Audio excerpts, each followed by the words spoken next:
Kada i zašto ste počeli trenirati karate? Karate sam krenuo trenirati kada sam krenuo u prvi razred osnovne škole.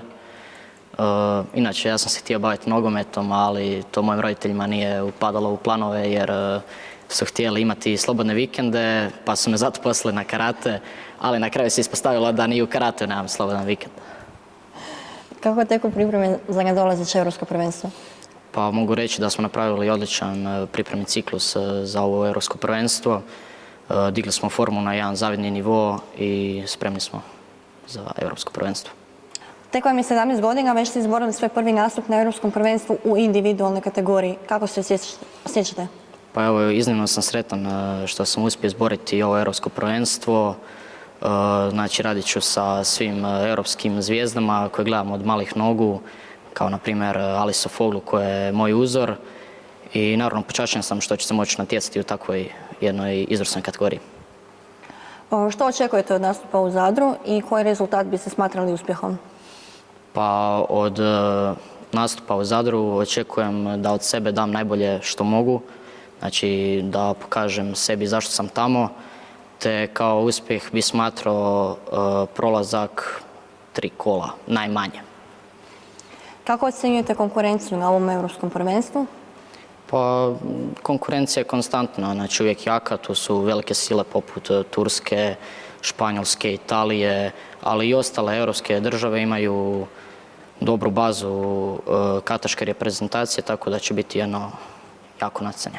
A možete li izdvojiti nekoga u pojedinačnoj konkurenciji kao favorita? Pa rekao bi da je to Ali Sofoglu, predstavnik Turske.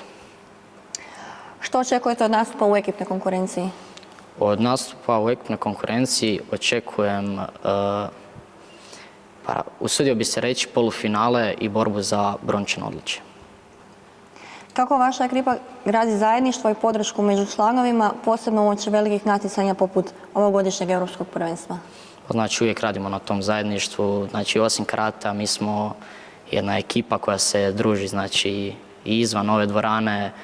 Znači, to su neka druženja vikendom na kojima se stvarno povezujemo i mogu reći da su ovi dečki moja druga obitelj.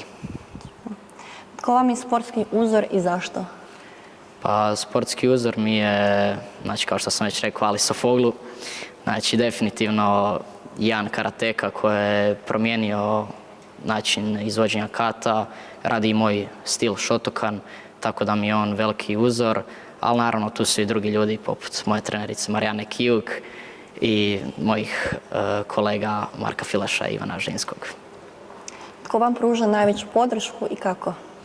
Pa najveću podršku mi pružaju roditelji što me podupiru što se bavim ovim sportom. Moj klub koji mi pruža mogućnost odlaska na sve velike turnire i da, to je bilo to.